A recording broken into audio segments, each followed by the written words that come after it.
What do CEOs need to know about sales these days? A lot. Outdated sales strategies and tactics plague most companies today. Listen to what innovative CEOs and experts have to say about how to change all that with Sales Talk for CEOs.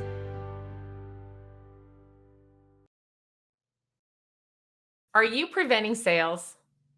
If you've been to my website or watched any of my posts, read my blogs, you know that I'm concerned about the fact that many CEOs are preventing sales, but they don't think they are. They don't even realize. So if you are one of those CEOs who is wondering, could I possibly be preventing sales? You're in the right place today. I am very excited to be interviewing an old friend of mine. All right, not old in age, but we've known each other a long time. And he has written a new book called Businesses Don't Fail, They Commit Suicide. Now, wow, that is a powerful, powerful statement. But we're going to find out why he believes that and why he agrees with me that many CEOs out there may actually be preventing sales and undermining the thing they want the most, which is rapid sales growth and a high valuation for the company. Welcome, Larry. Thank you, Alice. It's a joy. It really is a joy to be here. It's a special thing for me. So thank you for having me.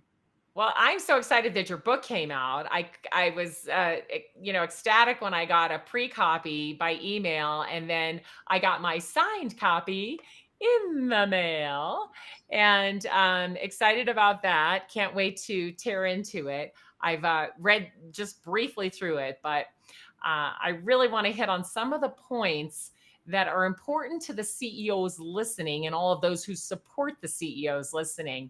But let's jump right into what you have found is that CEOs may be undermining sales.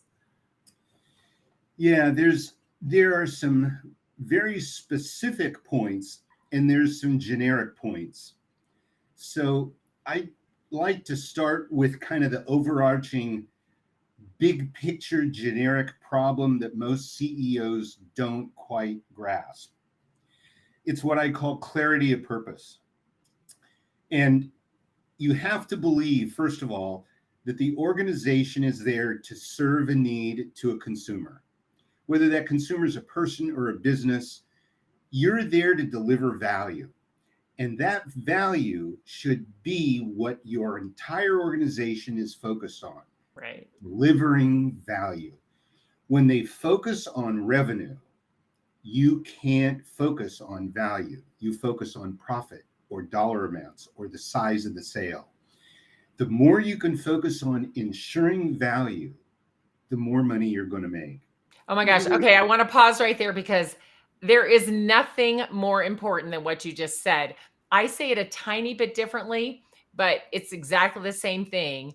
We have to focus on successful customers, right? We have to make our customers successful. We have to make sure that they're successful using whatever product or service we sold them. Because having a customer is not enough.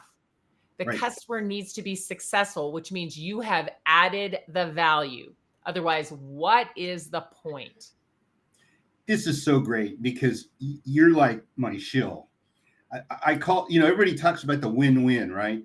I don't believe in win-wins. I believe in win-win-wins. And sometimes it's a win-win-win-win. Because if my customer's customer isn't winning, my customer isn't winning, and neither am I. Yeah. And let me just give you a little story. We had somebody, when we had the Square Tree, that's where I was when we first met. That was a long time ago. And by the way, Square Tree is still in business. I'm very flattered that they've been able to sustain. I sold that thing in 99. Wow. But we had a client who wanted to pay us a few $100,000 for a particular application. And we said, this is a waste of money. You do not need this. You have this tool. You can spend $8,000 on this tool and get all the benefit that you want. and you won't have technology that's bleeding edge, and you won't have technology that your people don't understand, and you won't have technology that doesn't integrate. Don't spend the money. And that turned into one of our best clients over the course of 10 years because it became very clear to them instantly that we weren't interested in their money, we were interested in their success. Yeah. And that, what that did is that fueled my entire sales and marketing model for that IT company, which is referral. Yeah. Right.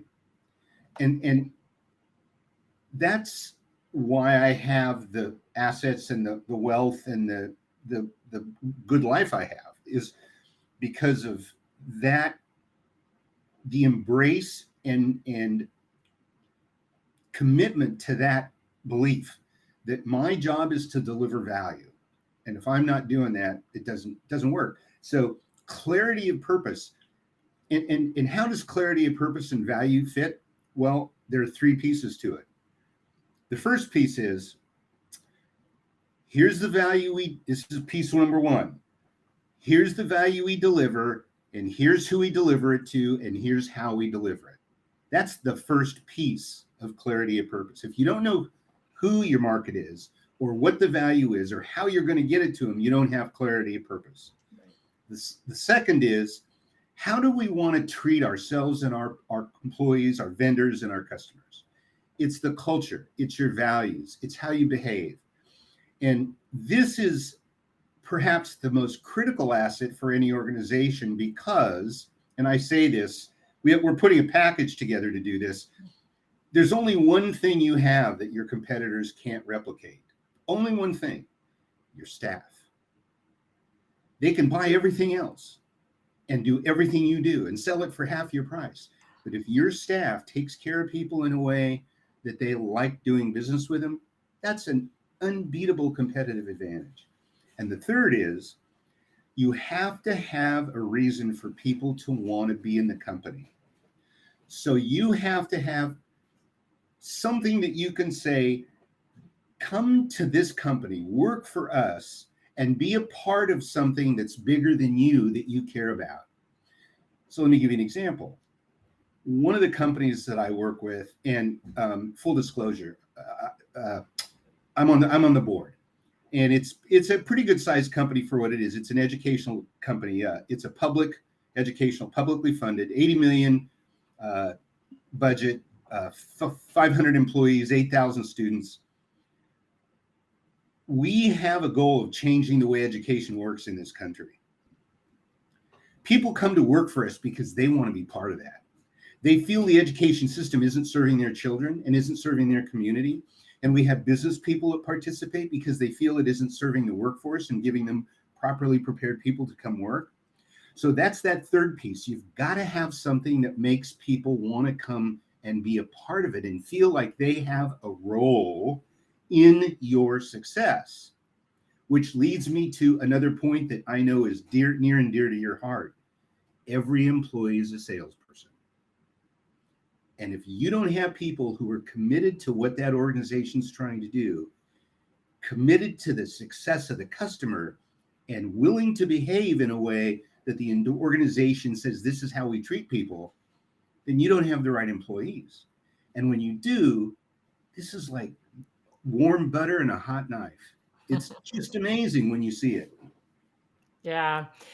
So let's take each of those three and let's talk about the way that CEOs prevent sales, or as you say, undermine the sales based on those three, right? What are some of the things that you've seen that CEOs do and they don't even realize, right? That is making it really difficult for their company to increase their sales, mainly because they're simply not focused on the customer, making sure the customer gets value and is highly successful so that their customers can be successful. So let's Right. just break it down, starting with clarity, right? And what are the things you've seen? Well, one of the things that's one of the ugliest, and it tends to get worse as the organization gets larger, is that it's very easy to have a CEO in a position of being the evangelist for the company. They're not involved tactically, they're involved strategically. And when you have big sales or critical sales or large dollar amount sales, anytime there's a high level of risk, there's always a desire to bring that CEO in, right? I mean, it's not going to happen with Chrysler, but if you have a reasonable size company in this country, several thousand employees, et cetera, there's that bringing the CEO in is always a wonderful thing. The problem is that the CEO is typically too far removed from the sales process to know when they're stepping on toes. The CEO is often unfamiliar with sales and marketing policies and procedures, particularly when it comes to salespeople, particularly when it comes to commissioned environments. It's so easy for them to come into an environment and make a comment or make a commitment or make an observation that's in conflict with a policy. And all it does is it makes you look like you have either an idiot for a CEO, an idiot for a sales manager, or a company that doesn't communicate. And that's a red flag, right? That's what I call a yellow light. That's when people say, wait a minute, we got to slow down here. And one of the funniest stories for me, because it was so blatant, it was just embarrassing for me when I saw it. The CEO went and took out an executive for lunch, and the sales manager, actually it was a C-level position, had put in a policy on expenses for meals because there was some abuse and it was causing some problems. The CEO took this guy out who was the buyer and knew he liked wine, and the CEO was a wine aficionado. So he bought 3 bottles of wine for $1,600 for lunch and got a lot of people in a lot of trouble because he didn't conform to the lunch policy. Isn't that amazing? I've heard much worse than that, honestly. And CEOs coming in and taking over sales calls happens frequently. But I'm going to say this. I want to share with everyone, how do we fix this, right? Because everyone who listens to me on a regular basis knows that I am a firm believer that the CEO has a role in sales and that role changes as the company matures. But one of the things that a CEO should always do, of course, is be very close to the customer so that we can feel very confident and comfortable calling them in to talk with a customer group or a prospect group as the subject matter expert, as the visionary of the company. But let's break this down. When they show up and take over, as you said in your story, it doesn't work. When they show up and break all the rules that the salespeople Right. are not supposed to, break, doesn't look good. Sellers and the sales leaders especially need to have guidelines. Here's when we bring the CEO. Here is how we bring the CEO. Here is the follow-up from bringing the CEO. So I have a company that's, I'm a $30 million company. I'm selling something that's hundreds of thousands or maybe even millions over the lifetime of the customer. I am, smaller, and I'm selling to this company that's maybe a $20 billion company, right? And there's a lot of risk in a $20 billion company buying from a 20 or $30 million company. And we need to mitigate some of that risk. One of the Mhm. ways we can do that is certainly by bringing our CEO in and having him or her share that vision, right? And Mhm. share some thought leadership and ask some really good questions of the senior leadership of the company that's buying. Mhm. In order for that to happen, the CEO has to have been staying close to the customer and how the product's working and what's going on and all of that. And the sales leader has prepared the sales rep very well with built a pre-call plan, of how the call is going to go, the flow, the questions.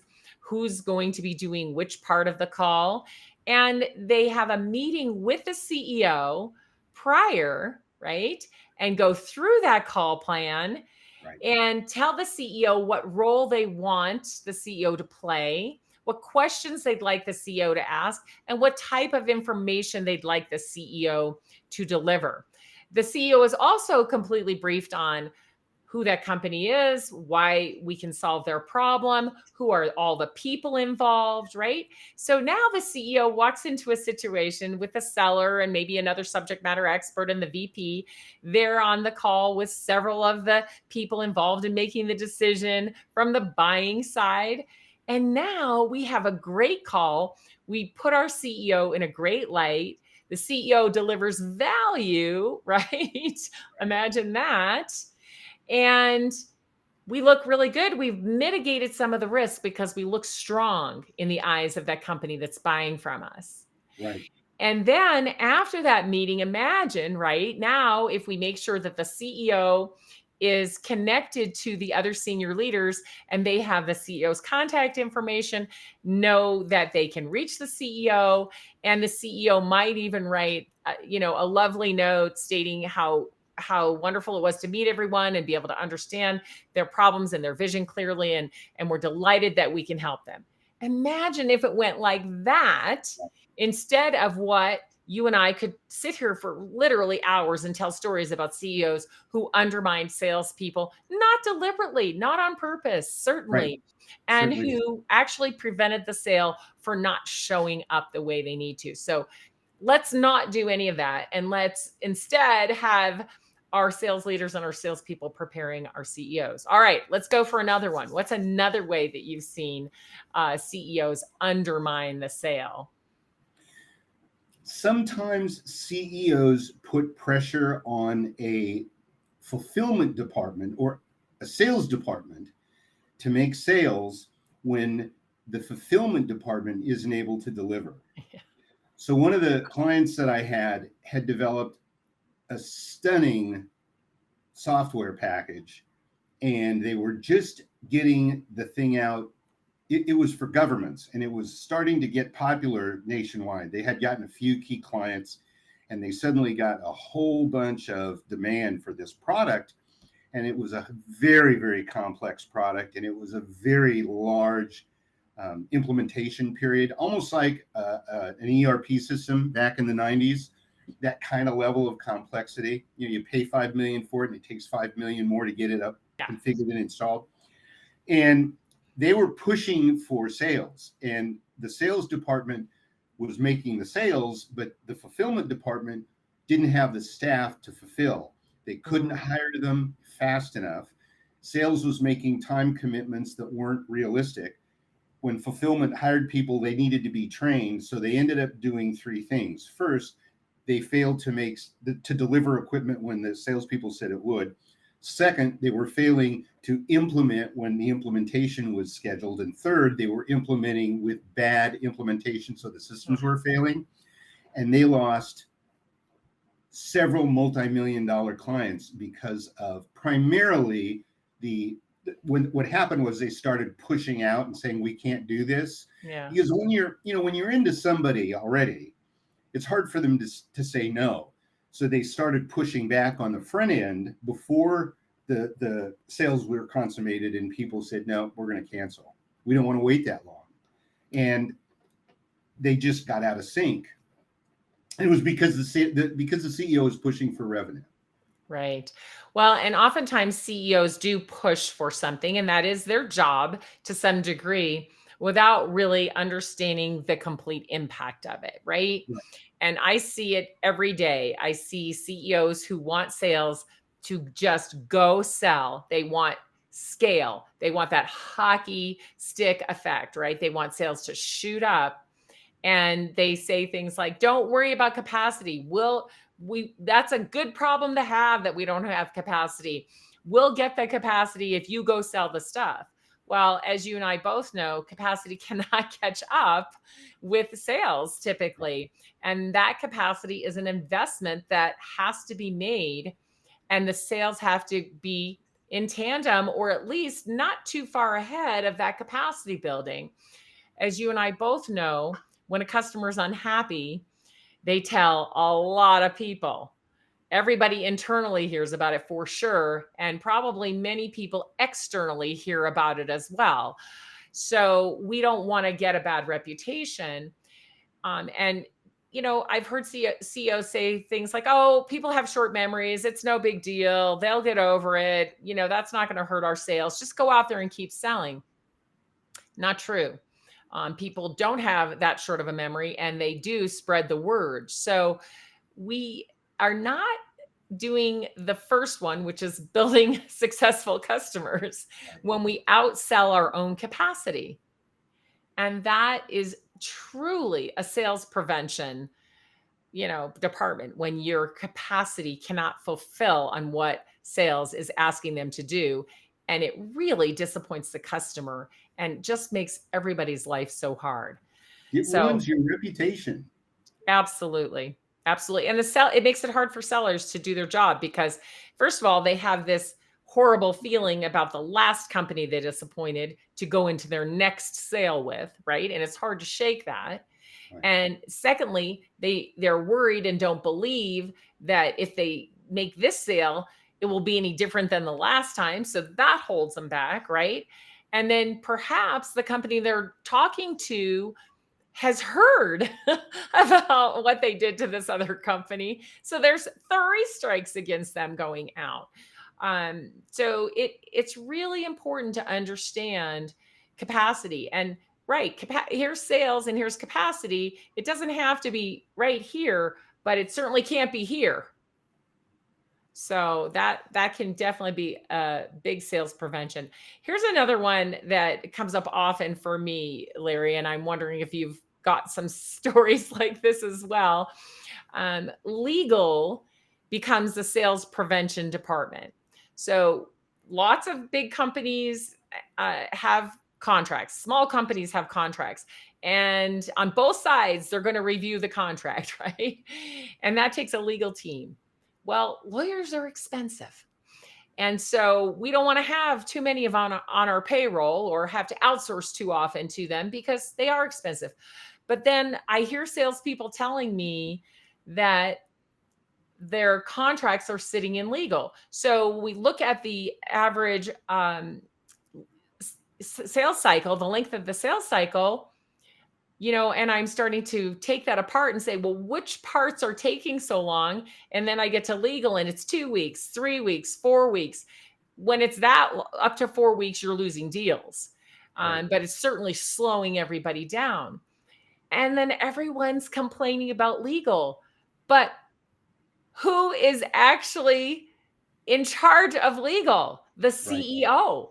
Yeah. And they are responsible for allowing this to continue happening. Right. Yeah. Well, so the answer is yes, I do see that. And I'm not going to give you a story, but I'm going to give you a different way to think about it because I put it in a little bit of a bigger context to try to attack the same problem that occurs in other areas. And what that is the CEO has a favorite department or silo. And they focus on that silo and they give that silo special attention and special direction. And they do it to the harm of other parts of the organization. And what you're talking about is when a CEO has somebody who's overly risk averse in a legal department, and the legal department doesn't understand that they are part of the value chain it's supposed to be making the customer happy, right? It's not about reducing our liability. We shouldn't have liability. We want you to eliminate our liability, but we can't do business and have no liability. And it's not your job to tell us how much liability we're willing to tolerate. That's up to the CEO. Your job is to figure out how to make the customer happy. That means the CEO has to push legal to say, you need to be able to do this process in a predefined period of time. And this should all be part of the systems and structure within the organization, right? So one of the things that I often suggest is, let me back up. One of the reasons that these problems exist, in my opinion, is that CEOs don't like to ask questions or appear as if they don't know something. And there's that old saying, always hire somebody smarter than you, right? Right. If you're always hiring somebody smarter than you, why are you afraid to ask them? That makes no sense to me. The CEO should always play stupid. Always play stupid. They should always start with, what do you think? How do you think? What would you do? Even if they know what the answer is. So the CEO needs to go to the sales department and say, how do I help you with this sales call you want me on? The CEO needs to have that intimate relationship with the people who lead those groups because they're the ones that have the knowledge he or she needs to be able to fulfill their job as CEO, right? So the companies I've worked with where these problems exist, the CEO doesn't have time to have what I call intimacy with these different tactical areas of the organization. Get a little smaller, it's okay, you can do it. But when you get into these larger environments, it's sales' job to say to the CEO, and it's the CEO's job to listen and to make it safe for that sales department to say, we're having a problem with legal. And then sales and legal gets together with the CEO or whoever handles that stuff for the organization and figures out how to put a policy in place so that legal is no longer a problem. And then the CEO has to say, you cannot do this. You are undermining everything we are here and stand for. So to me, I always go try to find I call it symptoms masquerading as issues. And I call that a symptom masquerading as an issue. The CEO hasn't ensured that the organization is properly structured so that every department understands how dependent each one is on the other. Because those legal people, nobody ever says to them, the only reason you have a job is because these salespeople are selling. They don't think that way. Lawyers don't think that way. They think we got a job because these guys have liability and they need to protect their liability. I don't care where the money comes from, right? Yeah, I agree. And I feel like what needs to happen in organizations is more communication. I mean, how often does your legal department and your sales department get to sit together, have lunch, chit chat, and talk about the customer, how the contracts are going, what their ideas are, how to reimagine what they're doing next? How often does that happen? I'm going to say probably never. How often does sales get to sit with finance and accounting and learn about what they do and what their struggles are with customers, and then vice versa, have the sellers say what their struggles are and what struggles happen when the two merge, right? So for example, another place where CEOs allow this kind of undermining is with finance and accounting. It's just a, a battlefield sometimes. The sellers are doing their work and getting to the close. And then, of course, they've had to wait for the contract. Now they finally have the contract. And now the accounting department is saying, oh, no, we can't take that type of payment, or we can't do this, or we can't do that. It's got, and the seller's like, are you kidding me? I'm ripping my hair out now. I made this deal. I finally got it through legal. And now finance is slowing me down again because they have policies and they follow those policies to the T. And, understood, we got to have policies in companies. But if sales could sit down, sales and sales leadership sit down with accounting, finance, and finance leadership and talk about it, maybe we could reimagine the way that it could happen. And then once again, it wouldn't be the customer's problem to try to figure out, how to work with our finance system. Oh, we don't take checks, or we don't take credit cards, or we don't do bill.com, or we do only do bill.com. Wow, do you want my money or not? And I'm paying you hundreds of thousands of dollars. Figure out how to take my money, right? But it gets back once again onto the sellers. And the only person in the organization who can make that stop is the CEO. They've got to orchestrate the conversations, they've got to listen to both sides, and they've got to help people come up with reasonable compromise about how things can be done so that the sales are just not stalled at all of these different places. And another area is with collections, and I'm sure you've seen it. So it's coming close to time to renew. And when the salesperson, hopefully they've been doing their touches every month, they know that things are going well. But let's say maybe it was never mentioned, or maybe they weren't doing that and they find out, the customer hasn't paid their bill, or that accounting has messed up the billing several times. Now, am I going to renew with you? You can't even get my billing straight. Or you've been really nasty to me because I paid my bill late one month. Or whatever it might be. So I see these kinds of things happening in organizations as well. And I think when we don't stay on mission and have the clarity that you started off talking about, we're here to serve our customer, to bring them value, to make sure they're highly successful with what we sold them, right? And so that they can be successful with their own customers. If we lose sight of that, all of these things happen. And Alice, to me, when I look at the CEO, I see the CEO as being the person responsible for figuring out how to make all these people work together as a team. And that's where the whole piece of engagement comes in, because when you're engaged, you care about what's going on in the organization. And when the salespeople, one of the things I've done with a number of my clients is I've had them take people throughout the organization and say, where does your work product come from? When you do your work, your job, where does your stuff that you do come from? Go talk to that person. Yeah. Ask them what's going on and how they create what you get, and see if there's something you can do to make that work better. And then talk to the person you give your work product to. So everybody's talking to the people on their left and their right and saying, is this work for you?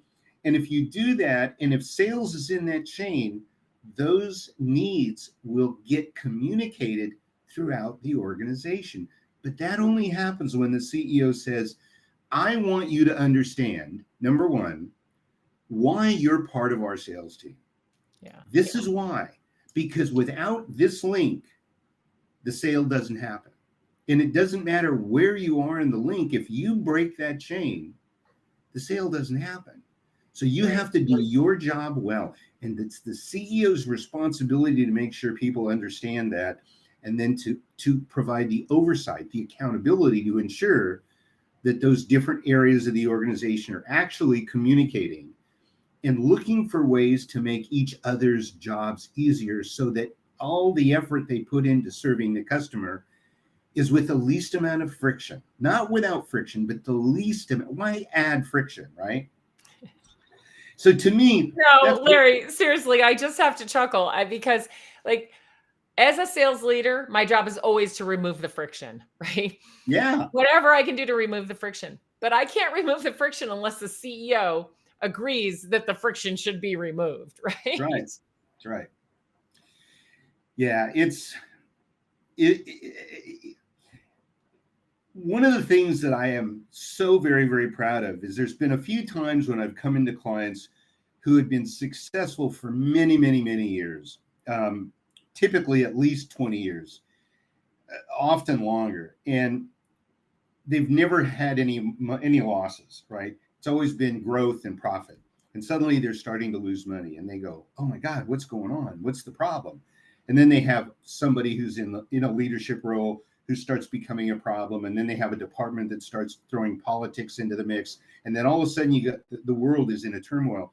And what actually ended up happening was the organization grew to a point where the controls that were in place were insufficient to manage the growth.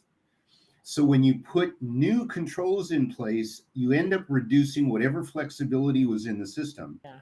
Not that you get rid of it, but you reduce it. And that reduced flexibility creates hostility. Yes. Because there's a loss of control.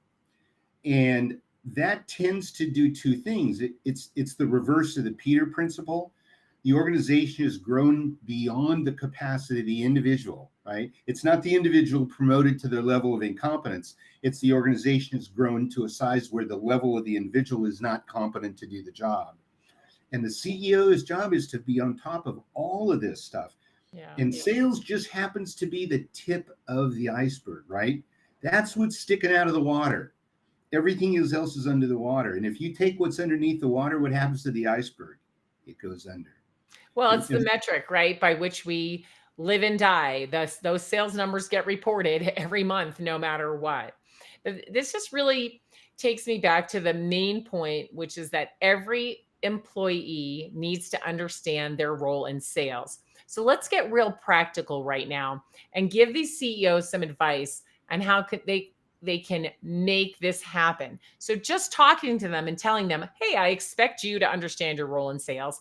And, giving them some why is great, and putting it in the mission, that's all great, but let's get really practical now and talk about some things that work that a CEO can do. For example, as I was talking about earlier, insisting that we have interdepartmental conversations that are open and without judgment, where we can just freely talk about some things. Now, this is going to be hard at some organizations because there's a lot of pent up frustration and anger, and those salespeople, they're just always Right. doing this, or that accounting department, they make my job so hard, right? So if you've got a lot of that, it's going to be harder, but somehow you've got to start the conversation. So you got to get people in a room, get the leaders in a room, get them to agree, get them to have some conversations, and then actually let the people who do the job every day talk about how it is to do their job and how we can help each other. Having those real conversations every every so often, get started and then do them periodically. Don't think, well, I did them once. Well, things change. So you're going to probably Right. have to do them at least twice a year. How have things changed? Is this still working? Could we make it even better? Could we reimagine the way we do it completely?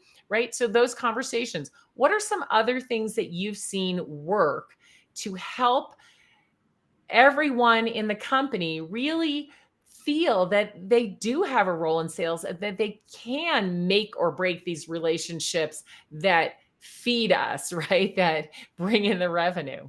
Right. So, um, what you talked about requires some advanced work to make it successful. And I strongly suggest that you not make these occasional, you make them scheduled. And it's based on the sales cycle for your product. So you want to make sure that you're not interfering with the high levels of activity on the sales cycle or the manufacturing cycle or the delivery cycle of whatever it is you're delivering.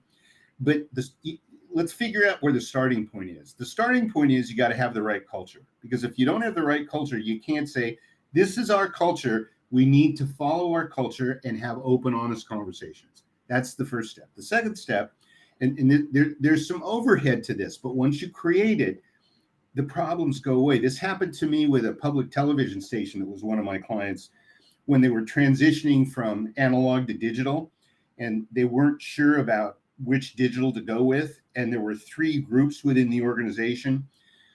What I had them do, this is the first time I had anybody do this, they did a map, like an entity relationship diagram, if you're familiar with technology lingo and ERD, that shows how each area of the organization is connected to every other area of the organization and what transitions, what interacts between them. So then they could, any 2 groups could sit down and say, we're over here and they're over there, and oh my God, look, this is how we connect. When people, you got to have that visual. Without that visual tool, people don't get you can't do it with just talk. They Right. have to see, if what I do here doesn't happen, that sale doesn't happen. So you've got to have that culture, you got to have that map, and then you've got to have the schedule, the routine interaction, and you got to give them a reason to meet. What's the objective of the meeting? The objective of the meeting is to share the changes that are taking place in your department and how it's affecting your workflow, so that you can share it with your colleagues to see if it might affect theirs, Yeah. right? And when you do that, suddenly it's not personal. It's about, here's what's changing for us. Is this going to impact you? What's changing for you? How will it impact us? And if people know it, they begin to develop a confidence that when a problem arises, if it's internal, they're going to have an opportunity to talk to the other people and get it fixed. And this is the CEO's job, is to say, this is what we're going to do, and this is how we're going to do it. And then they have to be an observer, not a participant, but an observer on a regular basis. Sometimes it's called sponsorship. Sometimes it's called accountability, but it's a way of saying that this is important to me as a CEO, that I give you every tool you need to be successful in Yeah. your job as a salesperson, because you're all salespeople. Because if any of you fail, no, there ain't no sale. And this is how I do it, by Yeah. sponsoring these meetings and sponsoring this activity. So the We did, culture has to be built first, yes, and then you can have these safe conversations. They're prepared for, they're scheduled, and they're ongoing. right. And When you say it has to be built first, I've seen it happen where it doesn't get built first and it lasts for a period of time, but it's not sustainable. right. It's like trying to fix the airplane in the air. Take Yeah. the time to get it right. Yeah. Take the time to get it right. So another thing that I've seen done very successfully is having all employees have some contact with the customers. I've seen this happen through a customer event where the customers are all invited once a year to a fancy or not so fancy event of some type where there's some entertaining going on, some learning going on, mingling and meeting, and all of the employees are invited to come at some point during that client conference and meet people. So they get to meet the real humans, right? Right. The sellers meet occasionally, but they may not meet. And then another way to get everyone to know the customer is to do customer interviews and to record them and have everyone in the company have access to those, or to play one or two of them at an all company meeting once a month. You play a short 5-minute clip from a customer talking about why they buy, why they love the company, or talking about a problem they had with your company and maybe how it was fixed. So everyone gets some access to the customer that way. And then those that are closest to um, the sale, but not doing the sale, I've seen it happen very successfully where those people go with salespeople on calls as the subject matter expert, or if maybe they're marketers, maybe they're engineers, but they go out and meet some of the prospects. They go on site, they get on the Zoom calls, they watch the demos or participate in the demos. But as a CEO, if you can have your company brainstorm all the opportunities Right. that your employees can have to have some touch with that customer, either in person or recorded or live on Zoom, that can be amazing as well. And is there anything else that you've seen that really helps the employees understand their role in sales? Because I think we just maybe don't know how to make that happen. Well, one of the things that's kind of what you said, but not quite, and again, it requires the right organizational structure. It's about having the customer come to the company. That's always been the best, in my opinion. When you have staff go to customer events, I find a lot of risk. I don't mean to contradict you, and what you're saying is right. It's just that normally those customer events involve alcohol or involve some form of entertainment. And when you bring employees into that environment, it can be problematic. And I've seen more trouble with it than I've seen benefit.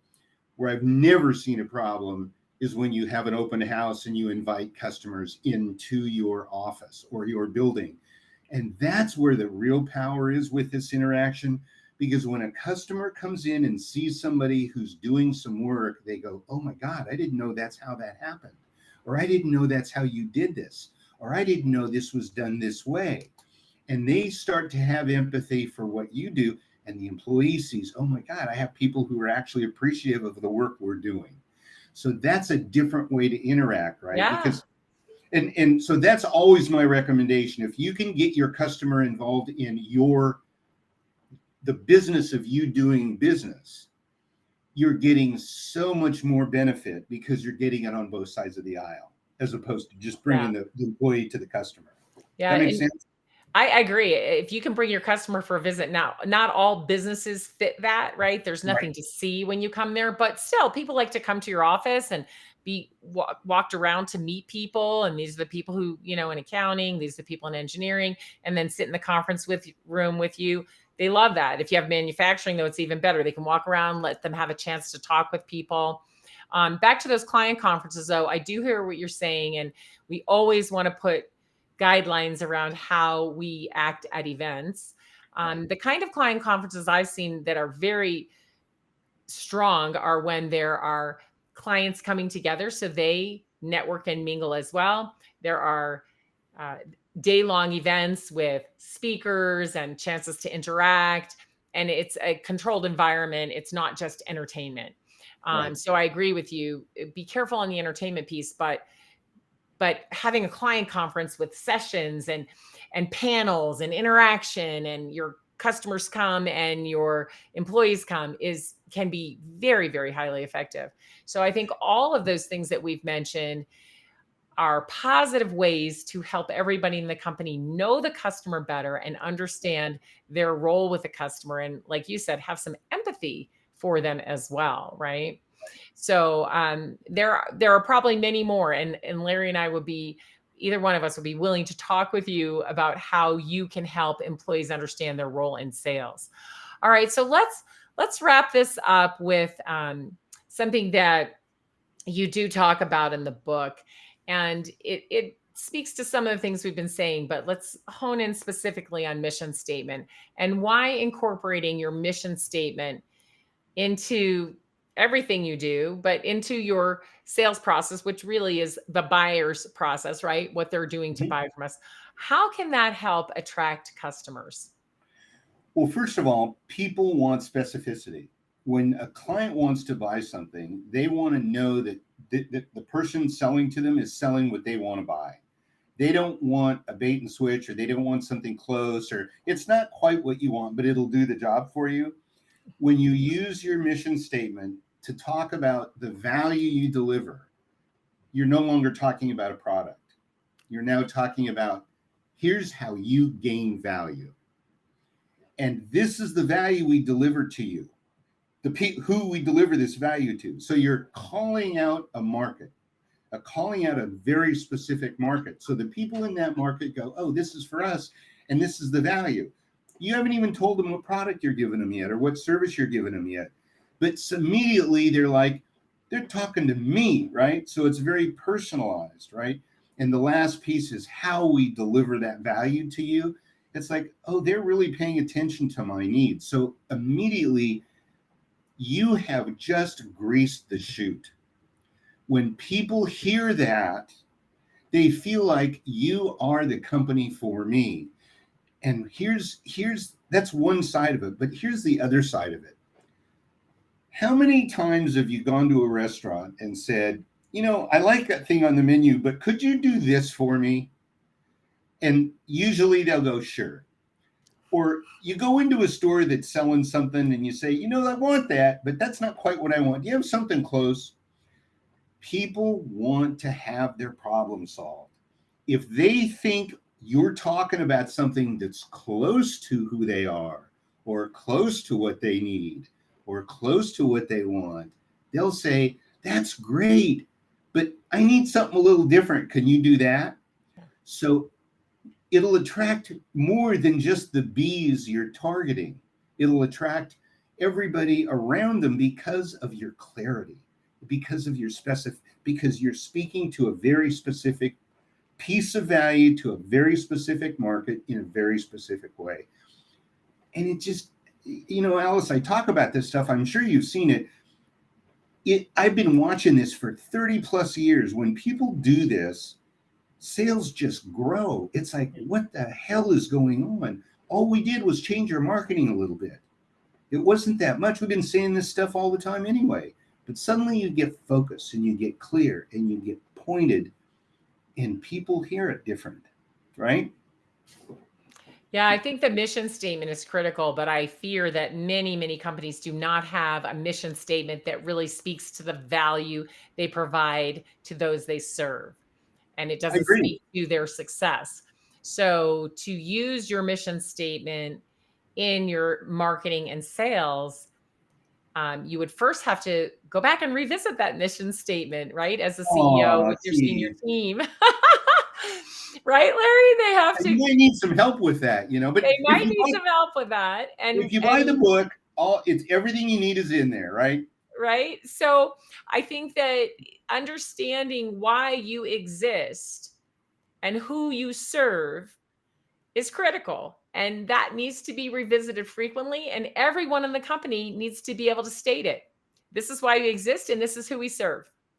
Well, there's something about that I want to mention. This is kind of an interesting thing. Business wants stasis. They want dependability. They want predictability. They want to be able to anticipate. They don't like surprises. Every business lives in a world of constant change. So you have this turmoil that's getting more and more tumultuous every day. That's the environment these businesses live in that want stasis, which is where friction comes from. And what happens if you're not careful is the customer's industry shifts away from you and you lose sight of the value to your customer. So constantly focusing on your purpose and that value is critical to your long-term success, right? And if you're not sure what it is, go ask your customers. They will tell you why they bought from you. They will tell you why they chose you. So if you need to do a voice of the customer survey, do it. Find I someone love and those. do that. Right? Customer advisory groups. I love And those. customer advisor groups, so important. And that's another way, there you go, to get people from your company to understand the customer. You can have a customer advisory group, and different departments can interact with that customer advisory group. Absolutely. Yeah. Oh my Absolutely. gosh, Larry. Well, winding up here, this has been Lots of good fascinating. stuff. Love talking with you about this. And again, the book is Businesses Don't Fail, They Commit Suicide. And it's because sometimes we don't realize what our actions are actually creating in terms of a ripple effect, right? And so get Larry's book. And Larry, tell us how everyone can find you. It's really very easy. If you can remember businesses don't fail, just put a .com after it. Businessesdon'tfail.com. And of course, there's my website. There's all kinds of links and stuff. I'm pretty easy to find online, but it's easy to remember businesses don't fail and put .com after it. And we don't want your business to fail. So if there's ever any questions we can answer, please reach out. We're always here to help. Thanks so much, Larry. I really appreciate you being on the show. Can't wait to finish reading your book. And I just wish you all the best with it. Thank you very much. It's been a joy. If you enjoyed the show, please like and subscribe, and we'll see you next week.